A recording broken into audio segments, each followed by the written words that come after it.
Yo, what is up everybody, it's Jedi here and welcome back to another Naruto reaction video here today. And today we got yet another video by NCHAMMER23. And as you can tell by the title, this is Itachi Stupid? Alright, so folks, clearly this is a very peculiar title, right? Is Itachi stupid? Our knee-jerk reaction would be no. And I think universally, the Naruto fandom would say no. Itachi was a prodigy, clearly.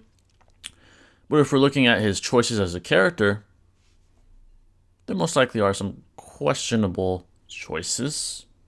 And even that's a stretch, because throughout his entire life as a shinobi, he was put in some very, very tough situations. Danzo giving him an ultimatum that many people could not handle, right? Either kill your clan or join them in inevitable extinction.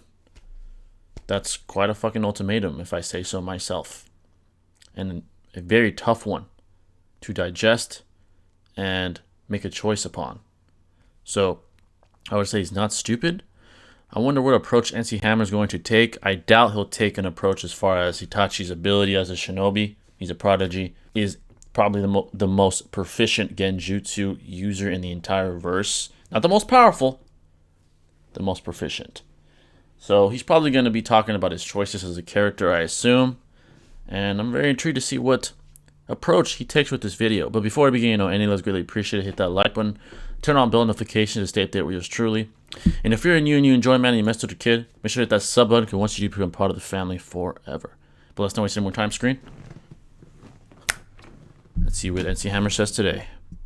There's some videos you just start filming and you wonder, was this a bad idea? This is one of those videos. Fair enough. But I've already done my cursory 2 hours of research, so here we go. Today, we're talking about Itachi, and we've talked about Itachi a lot on this page. He's one of the most popular characters in Naruto, which is the most popular anime on this page we talk about. So yeah, I'm gonna ride that horse till it dies. But usually we have glowingly good things to say about Itachi. I mean, he's an incredible character. How could you not have good things to say about him? But today is the day that I express my true feelings on the class favorite ninja from Naruto, Itachi. But before I get to stuffing my entire foot in my mouth, guys, please, for me, like this video, subscribe to the page, and hit that noti bell. And if you want to see a video of me literally putting my entire foot in my mouth, go ahead and hit that join button and become a member of the Weeb Alliance over here on YouTube. You'll be getting 3 additional videos from me a month, as well as cool emotes and badges, and not actually a video of me putting my entire foot in my mouth. I can't do that on this platform. So, with no further ado, I give to you, was Itachi stupid? I know, obviously, Itachi is a genius. A genius in all the ways that truly matter in the ninja world. He was a genin at 6 years old, a chunin at 8, an Anbu member at 10, an Anbu captain at 12. I mean, Danzo and Hiruzen had to lie about his age because you can't technically be an Anbu captain until you're 13. He had the second highest ever scores in the Ninja Academy behind Minato, and he was so insanely strong at the age of 13 he was able to wipe out his entire clan, which was one of the strongest clans in the Naruto verse. So if all of these points are pointing in the direction of legitimate genius, what am I talking about? I'll tell you, there are multiple times, and I mean like quite literally almost 10 times throughout Naruto's history where Itachi made the blatantly wrong choice. More so than any other character in the Naruto verse. And there's really no way to talk about them in a list other than chronologically, so why don't we crack on into it? So I've covered a couple of Itachi's accolades about how he accomplished a lot of the things that kids don't accomplish till they're much older at a very young age. And that's all well and good. But the thing is, the speed at which he achieved these accomplishments might have been the reason that he constantly made the wrong decision. I mean, I'll say it once again, when he wiped out his entire clan, he was 13. He took the chunin exams at 8 years old by himself. He was recruited to the Anbu, which is a team basically built for assassinations of political figures of outside of Konoha, at 10, and put in charge of his own team on the Anbu at 12. This is, for all intents and purposes, a child. Naruto, Sasuke, still genin when they were 12, while Itachi was holding the highest rank one can hold as a ninja in Konoha, Anbu Captain. So while I am about to jump into all the things I believe Itachi did wrong, I believe we can chalk up a lot of these issues and misjudgments to the fact that he was 13. For the first 6 years of Itachi's life, he was fine. The Nine Tails was unleashed, he became an older brother to Sasuke, he saved his mother during the Nine Tails attack, became a genin, all these kinds of things. Nothing wrong with that. Problem kind of arose after the Nine Tails attack. Because the Nine Tails attacked and the village as a whole believed that the Uchiha had something to do with it, the Uchiha got moved to the outskirts of the village. And this made the Uchiha very upset, and justifiably, because they wanted to help suppress the Nine Tails. They weren't the ones who released it, which is actually a very legitimate thing to be upset about. Like, imagine that you were trying to help put out a fire, but people wouldn't let you help put out the fire because they thought you were the one who lit it, but you're the only person with a bucket of water. And then when the fire eventually does get put out, much slower than it would have been put out if you had helped with your bucket of water, it gets blamed on you and you get kicked out of the village. I'd be pretty upset about that. Simply because you had a box of matches in your apartment, people believe that you were the only person capable of releasing said fire, and that judgment isn't necessarily fair. But regardless, the Uchiha clan becomes upset with the state of affairs in Konoha, and they start to meet in private talking about how they're going to change the village. At this point in time, once again, Itachi isn't necessarily doing anything wrong. He's just out taking the tuning exams,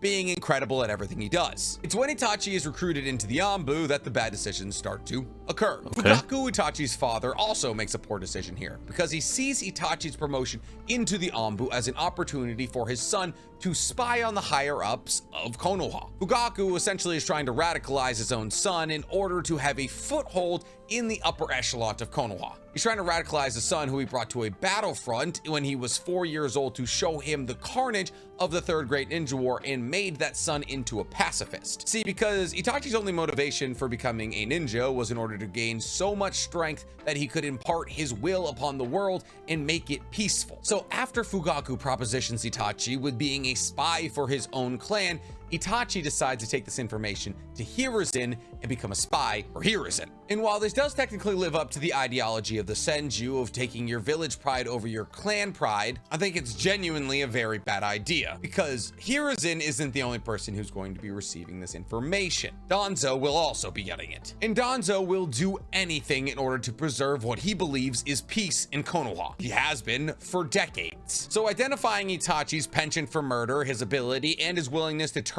on his own clan, Danzo brings him into the fold of the Root. Second mistake, because Danzo was going to use this as an opportunity to A, clear out a group of people he didn't particularly love, and B, acquire a mass amount of cells from an entire clan in the form of Sharingan that he wanted to experiment on. If Itachi is a supposed genius, he should probably be able to ascertain that Danzo is not the person to be dealing with, and he should have in fact been talking to Hiruzen, who he was already a spy for. But somehow in this mix-em-up, Itachi became an asset for Danzo, not Hiruzen. Hiruzen, the person who had stepped down as Hokage in order to end the Third Great Shinobi World War and preserve peace, while Danzo was actively known as the person who made Hiruzen step down because he wanted the Third Great Shinobi World War to continue. But Itachi is a pacifist, and a well-known pacifist. So why would he circumvent Hiruzen, who was a known pacifist, and give information to Danzo, who was a warmongerer? I don't know. Him working with Danzo... Alright, so I want to give my thoughts so far on the propositions that NC Hammer has presented to us to suggest that Itachi is stupid. I want to first start out by saying I think it's disingenuous to say that Itachi made the wrong choice, right? Because let's look at it this way. Itachi was in a gargantuan moral dilemma when giving this ultimatum by Danzo, and he had to weigh out his options. Now, Itachi is actually a very logical, calm, and collected individual. His morality does not waver in times of peril, and he was in times of peril when given this ultimatum by Danzo. It was either allow more people to die by not killing his clan, right? It would have resulted in death on both sides, more lives lost, or sacrifice his clan for the greater good of the village. I don't think it's stupid or the wrong choice to want to achieve the greater good, right? He was in a moral dilemma, And he made a choice that a lot of adults wouldn't have made. A lot of adult shinobi would not have made, because they prioritize, and some would say rightfully so, their kin, their clan. So I don't think it's stupid at all with the choice that he made. I know on a surface level, it seems very, very wrong what he did, right? The word kill gives us this knee-jerk reaction. Oh, wow, he killed his clan. What an evil individual. Yet, when you look at it logically and you put emotions to the side, you realize he actually saved more lives than he took. Because more people would have died if he decided to let his emotions dictate his decision and his judgment, which he did not. And in fact, he's one of the characters that avoids that the most. He's not perfect. He did make the mistake of making Sasuke hate him for the purpose of trying to make Sasuke a hero, right? He did that out of emotion, resulting in Sasuke resenting him and then resenting the village after killing him and finding out the truth. So what he did was counterproductive. However, I don't think anything he did was stupid. Also, another flaw in NC Hammer's claims here is this false dichotomy fallacy that he's using when calling Itachi a child. Itachi had the wisdom of a Hokage at 7 years old. It was stated. So simply calling him a child and then using that fact to try and characterize him as this ignorant little boy with prodigy level physical attributes is incorrect. He had the wisdom of a Hokage at 7 years of age. Arguably, he had more wisdom than almost anyone in the village besides probably the Hokage himself. Right? So it's a false dichotomy, logic fallacy. It's not that black and white. Just because you're a kid does not mean you're ignorant. It does not mean you're ignorant by any stretch. My last point I want to pick apart here is going to Hiruzen and trying to put your trust in him. Here's the mistake with that. Hiruzen lacked the iron will to lead his village, which is why Danzo got away with all the things he got away with. Hiruzen lacked conviction, or at least enough conviction to put his foot down and say, no, we're going to do things this way. I'm the leader. I run the show. He never had that. And he realized that on his deathbed. And he even speaks about it later on when he's in Edo. Right? He says, this is all because of me. I failed as a Hokage. He lacked the iron will. He lacked the conviction. Right? He lacked it. It's a double-edged sword because you got characters like Hashirama, very merciful, very nice, but it results in there being more war. But then on the other side, conversely, you got people like Tobirama, who does these things, makes the tough decisions, yet it results in resentment from people like the Uchiha. Same thing with Danzo. Now Danzo was more evil, I would say. He had his own selfish desires. He wanted to have power. Power breeds corruption. Right. So overall, he has made some mistakes in his propositions here, at least in the reasoning of his propositions. But I see where he's coming from. All right. When you learn that someone killed their entire clan, it's holy shit, man, he killed his clan. He's an asshole. I get it. That's a knee-jerk reaction. But it's much, much more complicated than that. Let's continue on. Makes even less sense when you consider the fact that Itachi wasn't the only Uchiha turning his back to the Uchiha. No, Shisui was also an Anbu member who was helping spy on the Uchiha for the village, but he was also working for Danzo. Mind you, this entire time Hiruzen is looking for a peaceful resolution between the village and the Uchiha clan. But Shisui decides that the only way for him to avoid this coup is to use Koto Amatsukame on Fugaku. Koto Amatsukame being Shisui's genjutsu ability and his Sharingan to rewrite a person's entire personality without even making eye contact with them. And this was a good idea. If Shisui had changed the ideology of Fugaku, that could have swung the clan's ideology toward that of peace. Only problem is, Shisui told this to Danzo, a plan that Itachi himself very much approved. But here's the thing about Koto Matsukame. It has a 10-year cooldown, and Danzo really wanted that ability because once again, I will remind you, he looks at the Uchihas as an infinite clan of possibilities for him to increase power in his own body. So instead of letting the coup not happen, which would have stopped his ability to harvest the eyes of every single member of the Uchiha, and to make sure that the Koto Matsukame wouldn't go inactive for 10 years,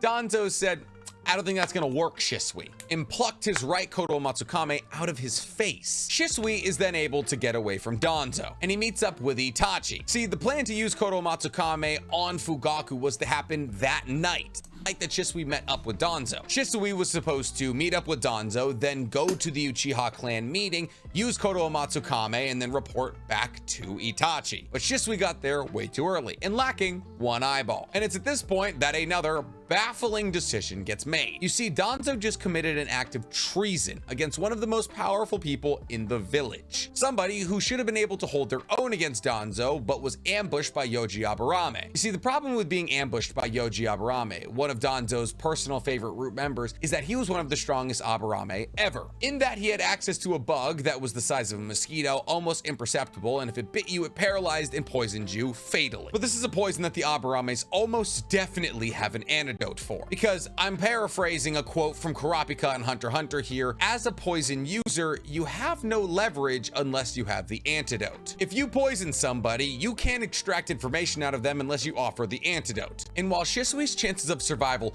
were slim to none, even if they had gone to look for an antidote, the fact that as the group, their decision was for Itachi to murder Shisui in order to awaken his own Mangekyo Sharingan instead of, I don't know, bringing Shisui's body to Hiruzen as evidence against Danzo, or even looking for the antidote like I equated to earlier, is kind of ridiculous to me. Also, technically, Shisui still could have gone to the Uchiha clan meeting and used Koto on Fugaku. Or let's say Shisui simply can't make it that far and Itachi does murder Shisui. Cool, you still have his Koto in your hand. Don't put it in a crow and have it fly away, slap it in your own face, and go use it against Fugaku. I know technically Shisui was the person who called the crow and put the Sharingan inside of it and told it to follow Itachi anywhere he went, but he could have just asked Shisui for the eye, because by stopping the plan of using Koto on Fugaku, they're essentially listening to Danzo. And I know what you're saying, Well, yeah, but Danzo now has a Koto Matsukame. kill Danzo. You think Itachi couldn't do it? He kills Yoji Aburame like 12 pages later. He puts the bugs in his body in Tsukiyomi, so he's just stuck standing still, and then he Amaterasu's him. It's crazy. But that's not even the worst part, because now Shisui has blatantly been betrayed by Danzo and also killed. And you know what Itachi does? He keeps working with Danzo. In fact, he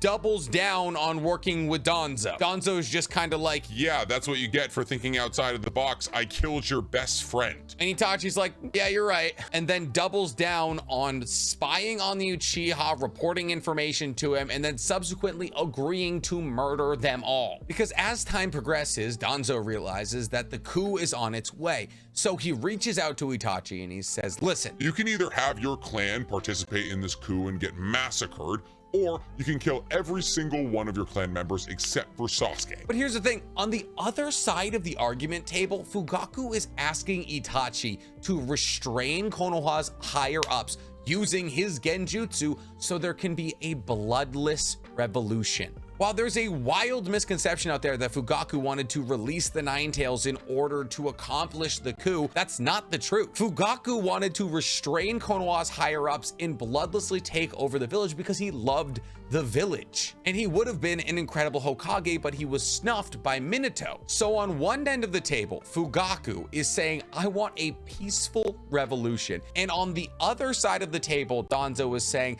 kill everyone you know and love. Itachi, a pacifist, chose the murder route. You see, essentially Itachi I have to chime in again. I apologize. Again, false dichotomy fallacy here. It's not that simple. There are these ideal scenarios that each side wanted, right? That each side wanted. Fugaku wanted a peaceful transition of power with the Nine Tails. There would have been a bloodbath if he would have worked with Fugaku. More lives would have been taken. the village destroyed, the Uchiha clan destroyed. It's not that simple. It's really not. Right? And the reason he decided, okay, I'm going to work with Danzo, keep my head low, is to avoid more conflict. Right? To avoid more conflict. He wants to avoid it as much as possible, but again, he's not a literal pacifist in the sense where he wants to avoid war at all costs. Right? He wants to save as many lives as possible, but he knows war is a necessary evil.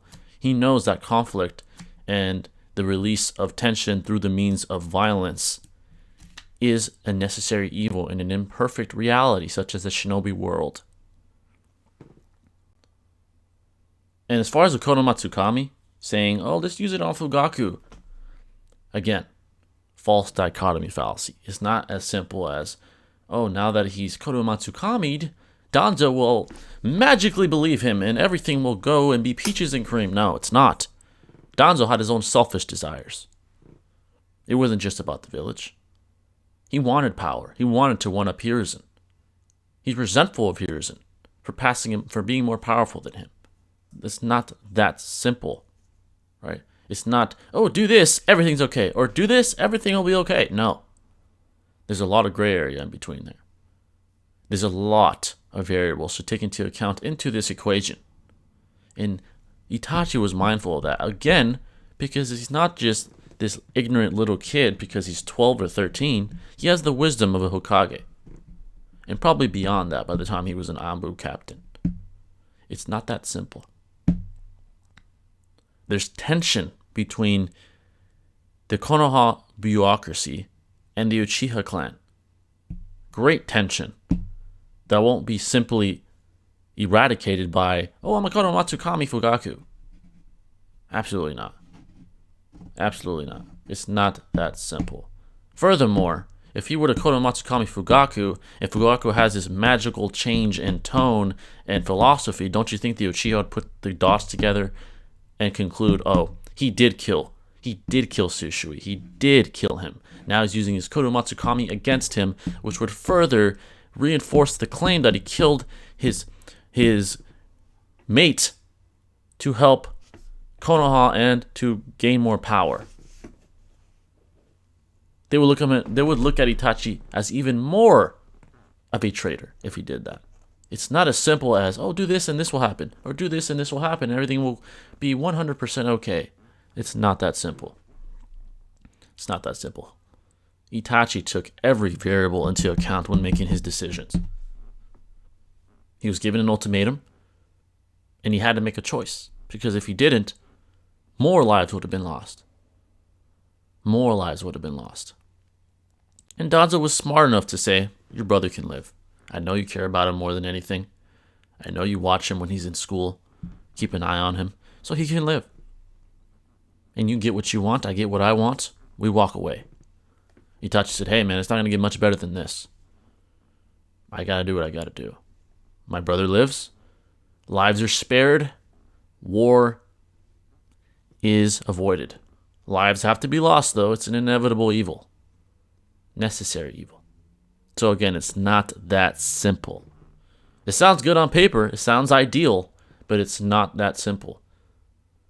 The outcome of all these propositions and things that NC Hammer is proposing would not have resulted in the way we think. Not in this ideal sense. Right? It's not that simple. So let's continue.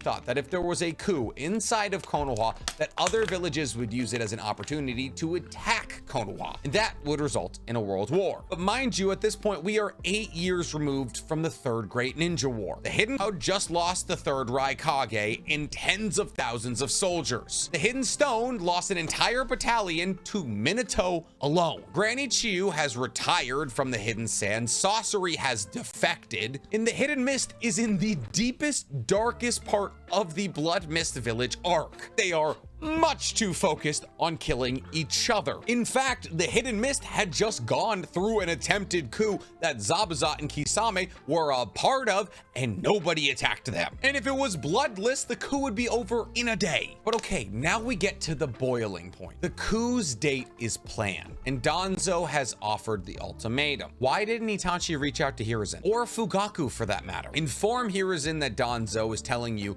to assassinate your entire clan. Tell Fugaku that the higher-ups are planning to assassinate your entire clan. Say that you're in on the scheme and that it is a possibility. Use that as a way to get both sides to the bargaining table. Itachi is strong enough to eradicate the entire Uchiha clan. That means he's probably strong enough to eradicate a large part of Konoha. He'd be like, hey, what if I don't choose a side and just kill indiscriminately and make Hiruzen and Fugaku finally sit down, or just run away with Sasuke? If the only person you want to protect is Sasuke, just pick him up and leave. Come back in 10 years, see if things have worked themselves out. That way, you're not the one murdering your clan if they need to get murdered. And oh, Sasuke is safe. And he doesn't have to grow up without parents or friends. And you don't have to get him to hate you by using Tsukiyomi on him and having him see his parents get murdered 700,000 times. Seems like a chiller childhood to me. And now you get to spend time with a little brother you wanted to spend time with. Oh, but Itachi was loyal to his village.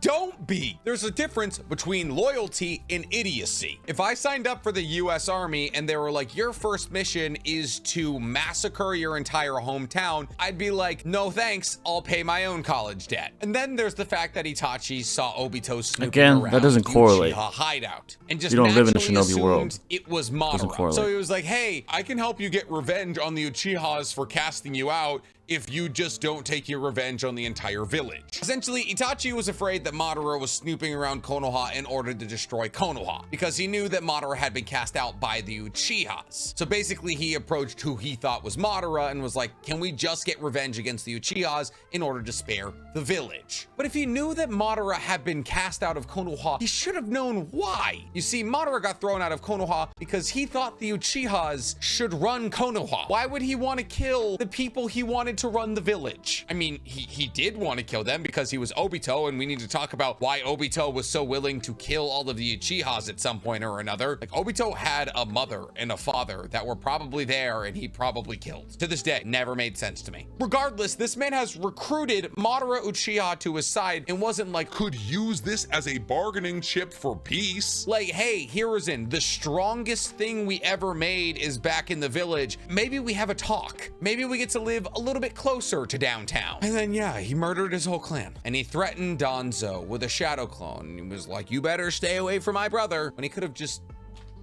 taken his brother. And then he became a spy for the Akatsuki, where he did way more than spy, like killing Yagura. Like, I get that you're trying to sell the role of you being in the group, but Juzo, Itachi's partner, and hypothetically the only person who could snitch on Itachi should he have, I don't know, let Yagura go, was cut in half during this fight. Like, boy, did he really fit into the Akatsuki, and he sold the hell out of that role, but at the same time, he helped them. And speaking of the Akatsuki, why didn't he kill Orochimaru? Orochimaru snuck up on Itachi and tried to take over his body in order to get the Sharingan. But Itachi, being drastically stronger than Orochimaru, flipped the script on Orochimaru and put him in Genjutsu. And as Orochimaru stood there motionless, instead of killing Orochimaru, he sliced off Orochimaru's hand so he couldn't snap out of the Genjutsu. What? Decapitate him? It's now been established that Orochimaru wants a body with the Sharingan, because he just tried to take yours and made it very clear as to why he was taking your body. There is two other people on Earth with a Sharingan. Kakashi, who Orochimaru is not going to grab. Sasuke, your 12-year-old brother. You are so concerned about protecting Sasuke from Danzo that after the Konoha crush arc, you return to Konoha to show the village you're still around, and yet you don't eliminate the #1 threat for Sasuke's health. But Nick Kabuto came and saved Orochimaru. Oh no,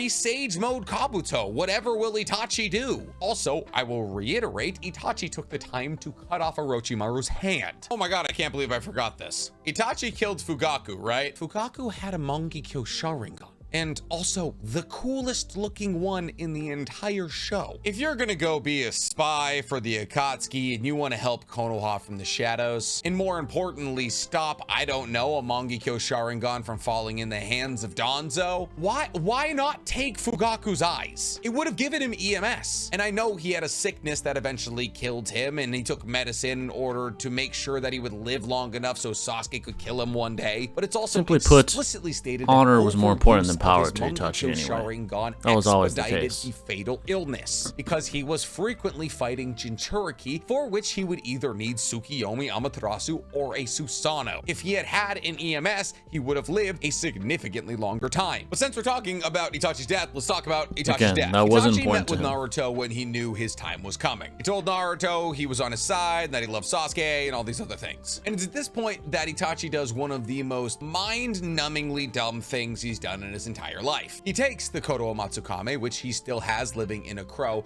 and he shoves it into Naruto's mouth, but not before he programs the Koto Matsukame to activate whenever it sees Itachi's eyes. And he programs that Koto Matsukame to make whoever these eyes are in loyal to Konoha. So Itachi takes the Koto Matsukame away from himself and puts it into Naruto, hoping one day he'll bump into Sasuke, who will have taken Itachi's eyes after Sasuke has killed Itachi. Small problem there. After Sasuke has killed Itachi, implying that before Naruto sees Sasuke, Itachi would see Sasuke. Why not just use Koto on Sasuke when you see him? If we're gonna brainwash our younger siblings, do it before you die. If you're gonna lead Sasuke to you, but not to Naruto, why wouldn't you do the guaranteed path? Because surprise, surprise, Naruto doesn't bump into Sasuke. Naruto bumps into Itachi when Itachi has been reincarnated. I mean, sure, Itachi then calls the crow out of Naruto and then uses that crow's Koto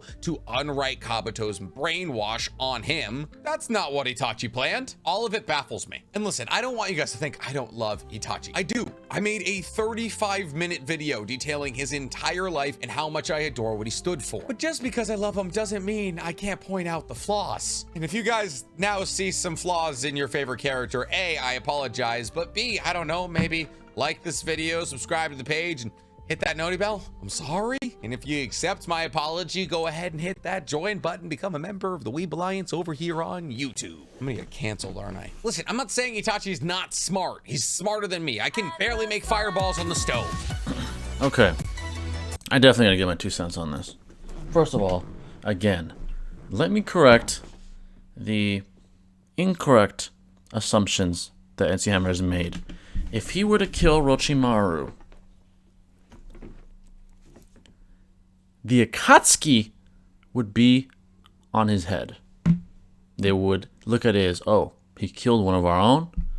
He clearly is most likely still loyal to Konoha, which is why he did it. Let's kill him. That's why he didn't do it. He didn't want to stir up a mess. It's pretty clear why he didn't kill him. That's not difficult to conclude, honestly. Secondly, why did he put the Koto Matsukami into Naruto's mouth of the crow? Because if Sasuke awakened his Mangekyo Sharingan against him, you could imply he's trying to fight Naruto. But the crow would make Sasuke loyal to Konoha. So it was a safety measure in the event that Sasuke wouldn't turn loyal to Konoha and become a good person again. That's why he did it. That's why he did it. There's nothing idiotic about it. There really isn't. He had hope in Sasuke. He had hope that it wouldn't come to that. Right? And was he correct? No. Naruto had to beat him down anyway. But he had hope in his brother. And then he put his hope into Naruto. After he had no choice, since he was reincarnated and used the MS, that saved him anyway. He knew Naruto would be the key to fixing the shinobi world anyway.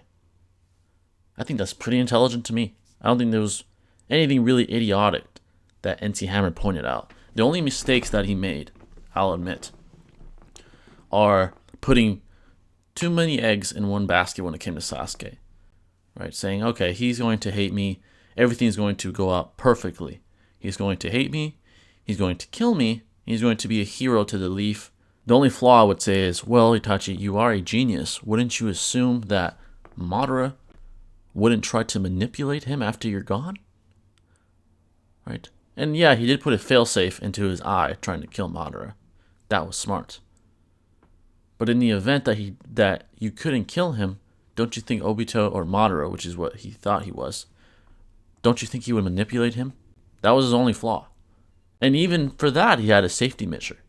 Right? He had the MS programmed to where the MS would open as soon as it looked at Obito's eyes. That was smart. He just failed to kill him. Right? But being the genius Itachi is, he should have came to the conclusion, well, he is Madara Uchiha. There's a possibility that he won't die from this. Right? So that was a miscalculation. And I wouldn't call that stupid. So Itachi is not stupid at all. He's actually a very intelligent character. Now, let's talk about this whole video in its entirety. From the propositions presented by NC Hammer, we can safely imply that he has this axiom that is, every character has the same morality, and that every character looks at good and bad equivocally. That is a faulty axiom, and here's why. Each character has their own philosophical take on the shinobi world. It's not as simple as, oh, I don't want people to die, so let's avoid it. No, it's not that simple. It's not that simple. It's much more complex than that. Morality is subjective, right? It's subjective. There are different interpretations of what constitutes a morally righteous person and what is the ethical and moral outcome that should take place if you have the power to change it. Someone like Fugaku, what he wanted was for his clan to endure. That's what his main priority was. His main priority was the clan. Clearly, you can tell that from the very narrative that was being told. Someone like Danzo, who's more inherently evil, at least to what evil means to us, right, in the real world. He had more selfish desires. He did care about the village, but he also cared about himself. He wanted power. Power to lead. That's what he wanted. He had a hunger for power, which resulted in him doing some pretty heinous things throughout his day, right? Morality is not symmetrical. It is asymmetrical. People have different moral compasses. People have different priorities when it comes to what is important to them. Obito, right, is a nihilist. He didn't give a fuck about anybody. He didn't care about anyone. So this presupposition that NC Hammer has is not a good one. Just because all these individuals are shinobi does not mean they have the same morality. That's not correct. It's not black and white. Again, false dichotomy fallacy. It's not black and white. And I'll say this. We can't apply our own moral compass to that of shinobi. We live in two different realities. At least in the Western world, we live in a very safe and easy place to maneuver in, as far as our physical safety at least. We don't have these dilemmas. We don't have these moral dilemmas shaping our very character and our moral compass. We don't have that. If we were in a war-torn area, I guarantee our morality would change and contort in a different way. Experience builds character. Experience shapes your morality. If you grow up, right, let's take this as an example. If you grow up with parents that hate the world, right, they say nothing matters, there's a high probability that you're going to have the same view on the world, right? You're going to say, oh, nothing matters. You're going to be the typical nihilist. However, if you live in let's say in a different environment with parents that see the good in everything, see the good in hard work and dedication, are positive, optimists, your character and your morality will shape to that, right? So you can't have this axiom that everyone has the same definition of good and evil and that everyone has the same morality. That's not correct. We are humans. Humans adapt to their environment. Humans evolve based on their environment. It's a biological thing. And now in the shinobi world, clearly they're in a world that is war-torn, with tension, with death everywhere. You see death at an early age. Itachi was seeing people die at fucking 4 or 5 years old. He killed someone at a very, very young age. So his morality is not the typical one. He's war-torn. And by the time he's 13, he's a hardened veteran. It's not as simple as, oh, he's a kid. He's ignorant. Nope. In fact, it's the opposite. It's not that simple. And all the choices he made that NC Hammer pointed out, I would say are not idiotic. At all. In fact, I'd say the opposite. They're pretty well thought out. He actually thought steps ahead into the future. If I kill my clan, it'll avoid death and my brother gets to live. And I can have this safety measure where I make Sasuke hate me. I'm going to make sure he hates me so that he protects the village from future threats to protect the greater good. Very intelligent. If he would have went with his emotional wants, which is probably deep down, oh, I want my clan to survive, I don't want my parents dying, then there would have been a fucking war. There would have been a war. There would have been a war. Most definitely. So it's not as simple as this or that. It's not one or two. It's not a dichotomy. It's a false dichotomy that NC Hammer kept trying to paint with the propositions he presented. Morality is subjective. Morality can shift. Morality can be contorted based on your experience. Good and evil are subjective terms. Of course, we have these universal laws amongst Western society. Thou shalt not kill, thou shalt not steal, thou shalt not lie, etc. They're universal claims because through observation, again, experience, we have come to the conclusion that these laws, right, are what present the best possible outcome for society as a whole. Right, so observations, experience, that's what shifts your morality. That's how Itachi was born and raised. A hardened veteran who happened to put his emotions to the side. That is very noble. Very noble. So I had to dissect this video. I've heard some talks about it and some people weren't happy with it. And yeah, he just had a lot of false dichotomy fallacies in his propositions, in his arguments. He failed to see the deeper meanings behind things, the fact that shinobi have morality shaped by their very experiences and observations of the world. Right? And it's as simple as that. It's not black and white. It's not black and white. The world isn't black and white either. But yeah, folks, that's my thoughts on it. I had to dissect it. This is actually quite a lengthy video because of my dissection. I hope you appreciate it. And maybe you disagree with me. Maybe you disagree. And maybe you believe what Itachi did was stupid. Who knows? Let me know. I'm always interested to hear your guys' thoughts in the comments. These are my thoughts. And of course, if you have any other recommendations, let me know in the comments as well. That's going to wrap it up, and I'll catch you in the next video. This is Jedi signing out. Peace.